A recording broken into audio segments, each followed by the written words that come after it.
Ladies and gentlemen, welcome to the last video of 2024. In this one we're just going to go over everything that happened this year because it was surprisingly exciting.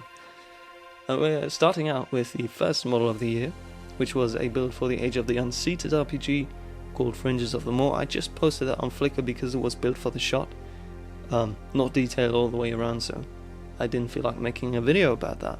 But you can find it on there, and I'll link all of the builds that I've made videos for, and I don't know if I can link to external websites at this point, but if so, you'll find a link to all of the Flickr posts as well in the top right corner. That was a little build using a bridge that I had left over from last year's Gothic build, the Greenmire Gate, which I'm sure you've seen at this point. After that, we moved on to Star Wars, or rather, I spent a whole lot of time designing a new TX-130 fighter tank, and then in May I built a vignette, well, it's more of a diorama, really, to display that tank in. And that was based on the Purge comics, and I made a time-lapse video and a showcase video about that. That was actually quite a nice build. I was hoping to be able to take that to Brick in Bavaria, but that didn't happen in the end. Even though I probably could have kept a lot of it assembled and brought that, but yeah, didn't happen. But I brought the tank in the end. And then it was summer, vacation, everything, and once I got home it was time to start working on the third and final chapter of the Gothic project, which started out with a little gauge snippet that I also posted on Flickr.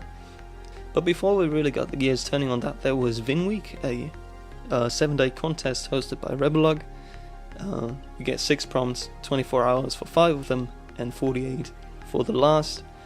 And I participated just for fun in that last prompt, which was to interpret or reinterpret a Star Wars scene in a historical setting. And I chose a feudal Japan-esque setting and built a scene from Star Wars for that. And that was actually the first time I was featured in print with any of my builds. I've been featured on a couple of online blogs in the past, but never in print, so thank you to Geneva for that little honor right there. That was a welcome surprise. And then another thing that we did before getting the gears turning on the Gothic project was I built a cube for the new Hashima 2024 layout at Brick in Bavaria. Went quite smoothly, didn't spend a whole lot of time on it, and then it was onto the Gothic model, which I'm sure you've all been following, as I had obviously made a bi-weekly video series about it with a whole lot of updates, and that was all good fun. Started live streaming the weekends in between those updates, which was also surprisingly successful. So yeah, crazy project, and I think a worthy finale to the Gothic series as a whole. Yeah, I finished with 1 day to spare, in which I took some pictures and packed it up for Brick in Bavaria, which leads us smoothly into that extremely enjoyable experience of my first convention in 8 years, I think. Last time I went before that was 2016, which is ages ago. But yeah, that was incredibly fun, meeting so many people that I've been interacting with online, through Discord, through YouTube, through Flickr. So that was a pleasure.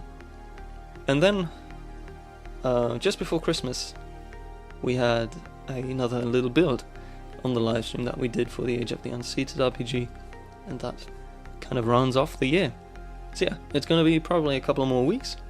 I've got some other projects to work on in my custom minifigure brand, and after that we'll be back with more MOCs, more building, probably more live streams, and I hope to see you then. So take care, hope you enjoyed 2024 as much as I did, and I'll see you next year.